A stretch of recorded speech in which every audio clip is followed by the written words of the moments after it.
Traffic drive two traffic তাদের stall নিয়ে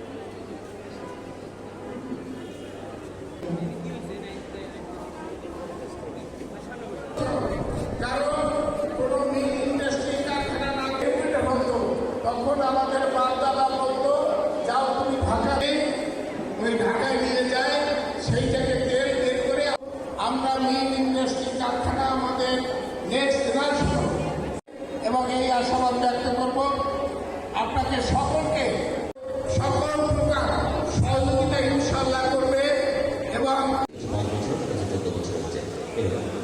তারা যে সেখানে আছে সেটাতে ইমরান ওনার সম্মত হয়েছে, তারা তো আমরা চেষ্টা করেছি ভেরিফিকেশনের যারা ট্রেন আমরা বাধ্য এটাই এটাই করবো আমাদের জিনিস আমরা এটা আমাদের এটা একদিক থেকে আমাদের ভাষা তো আমরা চেষ্টা করেছি ভেরিফিকেশনের যারা ট্রেন তারা এখন এখানে মাটির তৈরি জিনিসের উপরে হচ্ছে হ্যান্ড পেন্টিংয়ে কারুকার্য করেছি, তারপরে ওয়াল মেট নিয়ে এসেছি, গ্লাস মেট নিয়ে এসেছি, তারপরে হচ্ছে আপনার সেখানে কাজের মেয়েদের হচ্ছে রাবার প্যাড, তারপরে হচ্ছে খাবার দাবার পিঠা আচার, তারপরে হচ্ছে আপনার নকশি কাঁথা, হ্যান্ড পেন্টিংয়ের হচ্ছে কিছু জামা কাপড় শাড়ি এগুলোই নিয়ে এসেছি যে আমাদের মানুষের কাজের জন্য মেয়েদের কাজে এগুলো লাগে আমরা এই মেলায় উপস্থাপন করি।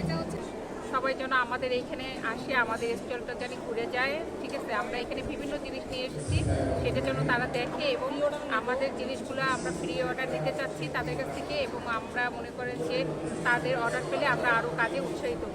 পিঠা পাক্কম পিঠা পুরনো অনেক ঐতিহ্যবাহী পিঠা এখানে আছে এবং আচার আছে, হোমমেড সব কিছুই এখানে আছে এবং হচ্ছে আপনারা আসবেন, আমরা ছোট ছোট উদ্যোক্তা, আমাদের উৎসাহিত করবেন, আমরা যাতে আরও এগিয়ে যেতে পারি সামনের দিকে।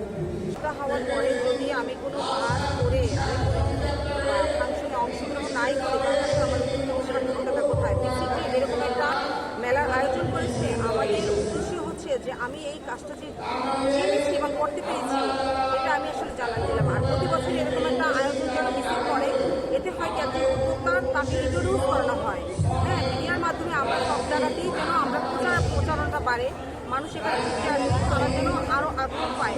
এবং আমরা যে এসএমএর পক্ষ থেকে যে আমরা হ্যান্ড পেইন্টের কাজটা শিখেছি, মাটির জিনিসপত্রের উপরে হ্যান্ড পেইন্ট করা, গ্লাস পেইন্ট করা, নকশি পিঠা, বিভিন্ন ধরনের মাটির জিনিসপত্রের উপরে আমরা এগুলো চাই যেন আমরা এখান থেকে বিভিন্ন প্রি অর্ডারে কাজ করে হচ্ছে এক্সপোর্টের ব্যবস্থা হোক, আমি সেটাই চাই এবং সমস্ত মেয়েরাই যেন আসলে কোনো না কোনো কাজের সাথে ইনভলভ হোক, এগিয়ে যাক বাংলাদেশ, এটাই আমার প্রত্যাশা। আমাদের স্টল হচ্ছে শেষ হ্যান্ডিক্রাফট। আমাদের স্টলে আপনারা বিভিন্ন ধরনের ওয়ালমেট পাবেন এবং হচ্ছে অল বুকে আছে ন্যাচারাল তৈরি প্রোডাক্ট, মোগলা পাতার যে তৈরি প্রোডাক্টটা আমরা বাংলাদেশে আমাদের সদরী উৎপাদিত হচ্ছে, এটা পটুয়াখালী সদরী এবং আমরা এখানে আমাদের কারখানাতে আপনার আমরা এক্সপোর্ট করে প্রোডাক্ট তৈরি করার চেষ্টা করছি।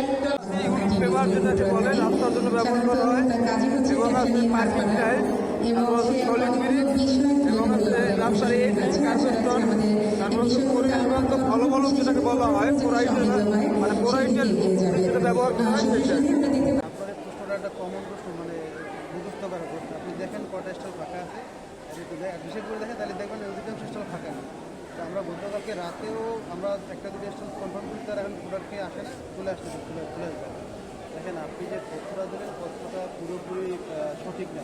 জেলা প্রশাসন যেটা বলেছেন যে আমরা স্টল দিয়েছি, আমরা চেষ্টা করতেছি, কিন্তু যাদের উদ্যোগ, যারা উদ্যোক্তা তারা যদি একইভাবে সামনের দিকে আগায় না আসে তাহলে কিন্তু আমরা জোর করে পারবো। এটা কিন্তু জেলা প্রশাসন, তারা কিন্তু অন্য কিছু বলেন না, উদ্যোক্তাদেরকে আগায় আসতে হবে, সেটা এই জিনিসটা কিন্তু ফোকাস করেছে। আমাদের পটুয়াখালী জেলায় আমরা ইনডোরে এই আমাদের স্থানীয় উদ্যোক্তাদেরকে আমরা প্রেফার করেছি সেই ইনডোরে মেলা করার জন্য, যাতে তারা এখানে সুন্দর পরিবেশে মেলা করতে পারে। এবং দেখা যাচ্ছে আমাদের এই যে মেলা, ইনডোরে মেলা করতে গেলে তাদের যে পরিবেশ বান্ধব পণ্য, এই পণ্যের গ্রাহক খুবই কম। দেখা যাচ্ছে তাহলে শুধু এই পরিবেশ বান্ধব পণ্য নিয়ে মেলা করলে মেলাটা অত বেশি হয়তো জমজমাট হবে না, কিন্তু আমাদের ফোকাস হচ্ছে পরিবেশ বান্ধব পণ্য। কিন্তু দর্শক আকৃষ্ট করার জন্য আমরা বাইরে কিছু বাচ্চাদের এবং রাইডের ব্যবস্থা করেছি, এবং সাথে কিছু আমাদের যে মা বোনদের কিছু কসমেটিক বা কিছু চুরি, যেগুলো ওনারা উদ্যোক্তা, এগুলো আমরা স্টল দেওয়ার চেষ্টা করছি, যাতে আরও বেশি দর্শক আকৃষ্ট করতে পারে। আমি কিন্তু একটু মনে মনে একটা হতাশ এই অর্থে আমরা যেন অন্য কিছু দেখানোর সর্বস্ব না হয়। এটা আমি কখনো আমার ছবি কেউ না দিলেও কিছু আসে যায় না, আমার নিউজ কেউ যদি প্রচার না করেন কিছু আসে যায়। আমি নিউজের জন্য কাজ করি না, দায়িত্বের জায়গা থেকে কাজ করি, এটা আমি বিশ্বাস করি, ধারণা করি। কিন্তু আমার কথা হচ্ছে এখানে আজকে সবগুলো স্টল কিন্তু আসা উচিত ছিল, সবগুলো স্টল ফুললি আসা উচিত ছিল। যারা পরে আসবেন তাহলে আমরা তো আজকে উদ্বোধন করছি, মাটির মৃৎশিল্পের কথা বলছি, আমরা মৃৎশিল্পের যে দুটো স্টল আছে তারা কই, তারা আসেন না। তো এটা আসলে দুঃখজনক। তো আমরা এত যদি প্যাম্পারিং করতে হয় তাহলে মুশকিল কি? তো নিজের দায়িত্ব নিজেকে নিতে হবে। আমরা শুধু পথটা দেখিয়ে দিই, সেই পথে হাঁটতে হবে আপনাকে নিজেকে। আমরা আজকে আছি, কালকে নেই। এক একজন আসবেন, এক একজনের ফোকাস অফ ইন্টারেস্ট এক এক রকম থাকবে। আমরা এসেছি আমাদের মেধাকে আপনাদের ব্যবহার করেন আপনাদের কল্যাণের জন্য, এটাই আমি আপনাদের কাছে অনুরোধ রাখবো। আমরা সার্ভিস দেওয়ার জন্য প্রস্তুত হয়েছি।